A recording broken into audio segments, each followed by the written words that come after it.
Good morning dear friends, welcome back to my channel. Market इस वक्त gift Nifty flat दिखा रहा है और कल जो बंद हुआ है वो 25,278 पे बंद हुआ है। लेकिन पिछले कई दिनों से ऐसा देखने में आ रहा है कि गिफ्ट निफ्टी उस हिसाब से निफ्टी उस हिसाब से खुल नहीं रहा जिस हिसाब से गिफ्ट निफ्टी दिखा रहा है। जनरली वो पॉजिटिव ही खुल रहा है। तो मुझे ऐसा लगता है कि 25,345 के आसपास वो खुल जाना चाहिए। 25,345 पे अगर आपके पास कोई कॉल है तो निफ्टी में आपको प्रॉफिट बुक करना चाहिए। मेरा जो आज अनुमान है, निफ्टी 25,245 से 25,345 के बीच में ट्रेड करेगा। तो 25,245 पे निफ्टी बाय बनता है, 25,345 पे सेल बनता है। अगर 25,345 के ऊपर वो क्लोज करने में आज कामयाब होता है तो हम कल के लिए स्ट्रेटेजी अकॉर्डिंगली बनाएंगे।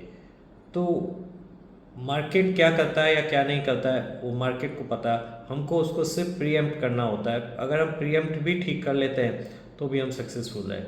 चार्ट देख के, प्रीमियम देख के, डिस्काउंट देख के, जो भी है पता नहीं क्या क्या होता है। मुझे तो आता नहीं है चार्ट देखना, मैंने सीखा नहीं है, ना मुझे सीखने की ज़रूरत है। बहुत सारे लोग अपनी रोजी रोटी चलाते हैं चार्ट देख के, वीडियो इस पे आते हैं, ऑनलाइन लाइव आते हैं। मैंने लोगों को देखा 5-5 हज़ार 6-6 हज़ार लोग ऑनलाइन होते हैं, उनको ये भी पता नहीं है कि निफ्टी क्या करेगा। बस खाली इतनी बात करते थे, निफ्टी का प्रीमियम चल रहा है, निफ्टी का डिस्काउंट चल रहा है, निफ्टी का प्रीमियम बढ़ गया, निफ्टी का प्रीमियम कम हो गया। इतना बोर करते हैं लोग। 2-2 लाख उनके सब्सक्राइबर्स हैं। मेरे को 350 सब्सक्राइबर लाने में पसीना आ रहा होते नहीं है। इतने अच्छे कंटेंट्स होने के बावजूद मैं एक ऐसा इंसान हूँ जो मार्केट को प्रीएम्प्ट करता हूँ। मेरे 80-90% प्रेडिक्शन सही जाते हैं। लोगों को कुछ आता नहीं है, लोग 2-2 लाख सब्सक्राइबर्स लेके बैठे हैं और वहाँ लाइन लगा के लोग खड़े हैं। यहाँ पे कोई आता नहीं है। खैर, आता या नहीं आता मुझे कोई खास फ़र्क पड़ता नहीं है। अब मेरे वीडियो से लोगों का ही फ़ायदा है, मेरा तो कुछ खास उसमें फ़ायदा नहीं है। तो अगर होता है तो बहुत अच्छी बात है, नहीं होता तो कोई दिक्कत नहीं है। पर इस चीज़ से मुझे तकलीफ़ बहुत होती है कि जिन लोगों को कुछ नहीं आता उनके यहाँ लाइन लगे, क्योंकि वहाँ ग्लैमर है और बकवास है, इसके सिवाय कुछ नहीं है। कल भी मैंने एक ऑनलाइन में एक लाइव में एक कोई फीमेल है जिसके 2 लाख सब्सक्राइबर है। मैंने उससे पूछा, मैडम आप स्टॉक रिकमेंडेशन क्यों नहीं देते हैं? ये प्रीमियम देख के तो कोई भी बता देगा ये होने वाला है, ये नहीं होने वाला है, इसमें आपकी क्या एक्सपर्टी है? बोले नहीं, मैं स्टॉक रिकमेंडेशन नहीं देती हूँ। अगर आपने कोई स्टॉक खरीदा तो मुझे बताए, मैं तुमसे क्या स्टॉक पूछूंगा, तुमको ज़रूरत है तो मुझसे पूछ लो। पर उस औरत के 6,500 9,000 ऑनलाइन लोग हैं। यहाँ 2 नहीं आते हैं, 3 नहीं आते हैं, क्योंकि यहाँ ग्लैमर नहीं है ना। और ग्लैमर मुझे लाना नहीं है। कंटेंट्स पे कोई आता है तो ठीक है, नहीं आता तो कोई फ़र्क पड़ने वाला नहीं है मुझे। तो अब हम बात करेंगे स्टॉक मार्केट के बारे में। मैं बहुत समय से आपको, मैंने एक वीडियो भी बनाया था, उसमें मैंने डिफेंस स्टॉक के लिए बोला था बाय करने के लिए। बहुत सारे टीवी पे लोग आते हैं, एक्सपर्ट आते हैं, ये आते हैं। आज अचानक सबके व्यूज़ चेंज हो गए। लेकिन कल तक डिफेंस में सब ये था कि नहीं नहीं नेगेटिव है, डिफेंस बहुत ओवर वैल्यूएशन हो गया, ये हो गया, 300 रुपये से 3,000 हो गया, 300 रुपये से 6,000 हो गया, 5,000 हो गया, 7,000 हो गया। बकवास करते हैं फालतू की। बहुत सारी कंपनियां, रेलवे की कंपनियां 10-10 गुना हो गई है। 25 रुपये के शेयर 300-300 400 रुपये हो गया। वहाँ पे उनका ओवर वैल्यूएशन नहीं लगता, डिफेंस के अंदर ओवर वैल्यूएशन लगता है उनको। उनको पता नहीं है डिफेंस की कंपनियां बनाने में सालों लग जाते हैं। डिफेंस की टेक्नोलॉजी डेवलप करने में 10-10 20-20 साल लग जाते हैं। आज जब 10 साल 20 साल में उन्होंने डिफेंस में अपनी टेक्नोलॉजी डेवलप की है, उसके बाद में उनके पास ऑर्डर्स आ रहे हैं। कोई मजाक थोड़ी है कि आज फ्रांस से या अमेरिका से कम्पीट करके उसके सामने डिफेंस के हथियार बनाना।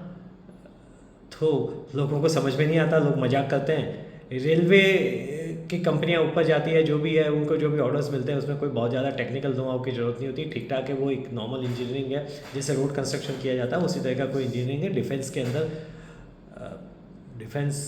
अंदर कुछ डेवलप करना, पीढ़ियाँ ख़त्म हो जाती है। 20-20 साल 50-50 साल लग जाते हैं, तब जाके डिफेंस में कोई चीज़ डेवलप होती है। और लोगों को लगता है ये महंगे हो गए, ये हो गया। एक ICICI सिक्योरिटीज़ जैसे बेवकूफ़ कंपनी ने बकवास रिपोर्ट निकाल दी, मझगांव के 1100 रुपये है। ऐसे लोगों को नौकरी से निकाल देना चाहिए और इनके ऊपर लीगल केस होना चाहिए जो इस तरह की बात करते हैं, क्योंकि इस तरह की रिपोर्ट से रिटेल इन्वेस्टर्स का बहुत नुकसान होता है। सेबी चीफ बोलती है कि रिटेल इन्वेस्टर का ओवर कॉन्फिडेंस से नुकसान होता है। सेबी चीफ को ये दिखाई नहीं देता कि लोग इस तरह की बेकार की रिपोर्ट निकालते हैं, उसकी वजह से उनको नुकसान होता है। उनको जाके उनके ऊपर क्यों नहीं आप कार्रवाई करते हो?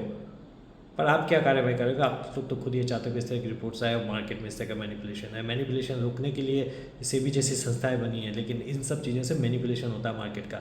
लेकिन फिर भी जो लोग मेरे वीडियो देखते हैं या मेरे सब्सक्राइबर बनता है, एटलीस्ट मुझे पता है कि उनको कैसे बचाया जाता है, किस तरह से बचाया जा सकता है।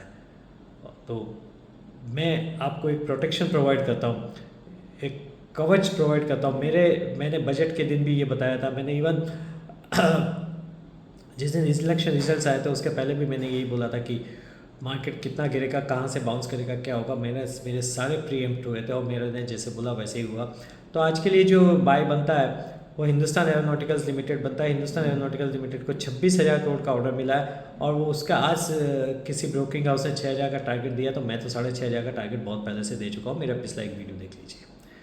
उसके अलावा मजगांव डॉक भी रबाब इफेक्ट की वजह से चलना चाहिए और मजगांव डॉक में भी कुछ 70-80 हज़ार करोड़ का ऑर्डर आना बाकी है और वो कभी भी आ सकता है। तो आज अगर हिंदुस्तान एरोनॉटिकल्स लिमिटेड चलेगा तो मजगांव डॉक भी चलेगा, लेकिन मजगांव डॉक इस वक्त 4,200 पर क्लोज हुआ। 4,500 इसको स्ट्रॉन्ग रेजिस्टेंस है, जो 4,500 पे आप निकल जाइए। अगर 4,500 के ऊपर ही क्लोज करता है तो हम वापस 3:30 बजे बाय कर लेंगे, कोई दिक्कत नहीं, लेकिन 4,500 पे निकल जाइए अगर मजगांव डॉक चलता है तो। मुझे नहीं मालूम चलेगा कि नहीं चलेगा, क्योंकि आज हिंदुस्तान एरोनॉटिकल लिमिटेड है, उसको चलना चाहिए। वो करीब 4,688 पे बंद हुआ। 5,000 के ऊपर अगर वो क्लोज होता है तो पोजीशन कैरी कीजिए, 5,000 के ऊपर क्लोज नहीं होता तो एक बार पोजीशन स्क्वायर ऑफ कर सकते हैं। लेकिन अगर आप लॉन्ग टर्म के इन्वेस्टर है तो 6,300 मुझे साफ दिखाई देता है, उसमें कुछ नहीं है। मजगांव डॉक भी मुझे 7,500 रुपया दिखाई देता है और कोचिन शिप वापस 3,3250 दिखाई देता है। ये धीरे धीरे आ जाएंगे, क्योंकि अभी जो सेक्टर चलना बाकी है वो डिफेंस चलना बाकी है वापस, तो डिफेंस को चलना चाहिए। आज टीवी में ये दिखा रहे थे कि CNBC आवाज़ में मैंने ये देखा कि जितने भी सेक्टर ने रिटर्न दिए उसमें सबसे कम रिटर्न प्राइवेट बैंकों ने दिए, करीब 3% रिटर्न दिए। उसके सामने PSU बैंकों ने करीब 23% रिटर्न दिए। मैं आपको बहुत समय से ये बोल रहा हूँ कि मुझे प्राइवेट बैंक्स में कोई भी बैंक पसंद नहीं है ICICI बैंक के अलावा, क्योंकि वो उनको नीचे ही जाना है, वो गलत प्राइसिंग है। उनको ऐसा लगता है, ये लोग अभी भी ये बात करते हैं कि ये अंडर वैल्यू है, ये कि कोई अंडर वैल्यू नहीं, ओवर वैल्यू स्टॉक है, इनको नीचे ही जाना चाहिए। क्योंकि जिस तरह के इनका जो मैनेजमेंट है, जिस तरीके से ये लोग काम करते हैं, 1 लाख रुपया कोई लोन नहीं देता तो उसके यहाँ गुंडे भेज देते हैं, और जो 5-10 हज़ार करोड़ खा के भाग जाता है उनका ये बाल भी बाका नहीं कर सकते। तो आप समझ सकते हो कि ऐसे बैंकें किस तरह से परफॉर्म करती है। तो प्राइवेट बैंकों को तो चलना ही नहीं है। PSU बैंकों में भी ये चीज़ होती है, लेकिन PSU बैंकों के ऊपर जो सरकार का सपोर्ट है, सरकार उनको प्रोटेक्ट करती है, सरकार उनको कभी डूबने नहीं देगी। और प्राइवेट बैंकों के कंपैरिजन में PSU बैंकों के वैल्यूएशन बहुत सस्ते हैं और कंपैरेटिवली वो बहुत बड़े कैपिटल बेस पे काम करते हैं। इसलिए मुझे PSU बैंक अच्छे लगते हैं कि PSU बैंक परफॉर्म कर सकते हैं, जिसमें SBI और बैंक ऑफ बड़ौदा है, 2 ऐसी बैंक है जो आउट परफॉर्म करेगी मार्केट को। बैंक निफ्टी थोड़ा बहुत भी अगर चलेगा तो इनकी वजह से चलेगा। जिस दिन ये नहीं चलते हैं उस दिन बैंक निफ्टी को गिरना है। बैंक निफ्टी का मेरा टारगेट 45,000 है। ये एक स्टूपिड लेवल है जो 51,500 पे जो कर रही है, इसको 51,500 पर ट्रेड नहीं करना चाहिए। सिर्फ एक ही चीज़ है जो इसकी वजह से मुझे बैंक निफ्टी शायद चल सकता है, वो है SBI थोड़ा सा चल सकता है, और SBI के चलने की वजह से बैंक निफ्टी चल सकता है। जिस दिन SBI ने चलना बंद किया, बैंक निफ्टी को गिरना है, उसको गिरने से कोई नहीं रोक सकता है। बार बार टीवी पे आके ये बोलते हैं बैंक निफ्टी अंडर वैल्यू। अरे बैंक निफ्टी अंडर वैल्यू नहीं है, बैंक निफ्टी ओवर वैल्यू है। आप लोगों को बेवकूफ़ बना के अपना चैनल मत चलाइए, आप समझने की कोशिश कीजिए। जिस तरह का बैंकों में करप्शन चलता है ना, जो बायसनेस है लोन लेने वालों के लिए, डिपॉजिटर पे तो क्या बायसनेस करेंगे, लेकिन जो लोग लोन लेने आते हैं उनके वो बकवास करते हैं, दुनिया भर की चीज़ें मांगते हैं, और जो हज़ारों करोड़ के लोन देते हैं उनको घर जाके उनके पैर जोड़ के हाथ जोड़ के उनको लोन देते हैं। तो इस तरह आपका काम है, लोन उसको दिया जाए जिसकी क्रेडिबिलिटी हो। जहाँ पैसा डूबता वहाँ लोन नहीं दिया जाए। लेकिन ये सब चीज़ें तो चलती है ना, मैं आपको इसको कंट्रोल कर सकता हूँ ना आप कंट्रोल कर सकते हैं। जोमेटो में आज CLSA का एक रिपोर्ट आया है जिसने उसने जोमेटो को आउट परफॉर्म की रेटिंग दी है। जोमेटो वैसे भी चलना चाहिए, मैं हमेशा से बोल रहा हूँ जोमेटो चलेगा। तो बहुत सारी चीज़ें हैं करने के लिए। CLSA ने आज हिंदुस्तान लीवर को अंडर वैल्यू दिया, मुझे समझ में नहीं आता CLSA का दिमाग काम करता है कि नहीं करता है। तुमको नेस्ले चलता हुआ दिखता है, तुमको ब्रिटानिया चलता हुआ दिखता है, तो तुमको हिंदुस्तान लीवर कैसे नीचे जाता हुआ दिखता है? हिंदुस्तान लीवर क्यों जाएगा? हिंदुस्तान लीवर का वो 2145 टारगेट देता है, मैं हिंदुस्तान लीवर का 3,000 का टारगेट देता हूँ अगले 1 साल में। CLSA को मैं चैलेंज करता हूँ, 2145 दिखा दीजिए मुझे और या 3,000 आ जाइए। किस तरीके से? अगर ब्रिटानिया चलता है, नेस्ले चलता है, तो हिंदुस्तान लीवर क्यों नहीं चलेगा? हिंदुस्तान लीवर के प्रोडक्ट्स उन लोगों से बहुत ज़्यादा है, हिंदुस्तान लीवर का बेस बहुत ज़्यादा है। हिंदुस्तान लीवर के ऐसा कोई प्रोडक्ट नहीं है हमारे घर के अंदर कि जिसके हिंदुस्तान लीवर के प्रोडक्ट्स के बिना हमारे घर में डेली रूटीन चलता है। तो हिंदुस्तान लीवर क्यों नीचे जाएगा? हिंदुस्तान लीवर को का हर साल 10 से 20% ग्रोथ आता है और वो आता रहेगा, क्योंकि जब तक पॉपुलेशन बढ़ती रहेगी कंजम्पशन बढ़ना ही है। और जिस दिन नेस्ले और ब्रिटानिया नहीं चलेंगे उस दिन हिंदुस्तान लीवर भी नहीं चलेंगे। नेस्ले ब्रिटानिया चलेंगे तो हिंदुस्तान लीवर चलेंगे, पीएनजी चलेगा तो हिंदुस्तान लीवर चलेगा। उसमें क्या प्रॉब्लम है? मुझे समझ में नहीं आती है। कुछ भी आके बकवास रिपोर्ट बनाते हो और मार्केट को नीचे गिराते हो। तुम्हारा ऐसे भी कोई लोगों के ऊपर जांच करनी चाहिए कि ये इस तरह की गलत रिपोर्ट किस तरीके से देते हैं, और इनको पेनलाइज कर पेनल्टी लगानी चाहिए, इनके ऊपर कार्रवाई होनी चाहिए। तो बहुत सारी चीज़ें भड़ास निकालने के लिए, लेकिन क्या करें, चैनल वीडियोस वायरल नहीं होते हैं। वीडियो वायरल नहीं होंगे तो पहुंचेगा कहाँ तक? 10 लोग वीडियो देखते हैं, 20 लोग वीडियो देखते हैं, इतने अच्छे कंटेंट से, बाकी बकवास लोगों में लाख लाख व्यू आते हैं, समझ में नहीं आता है। पर ठीक है, कोई दिक्कत नहीं है, सब में सबका आता है, हमारा भी आएगा, जिस दिन हम भी वायरल हो जाएंगे। ठीक है, बने रहिए मेरे चैनल के साथ, सब्सक्राइब कीजिए। Thank you, take care, see you soon, bye.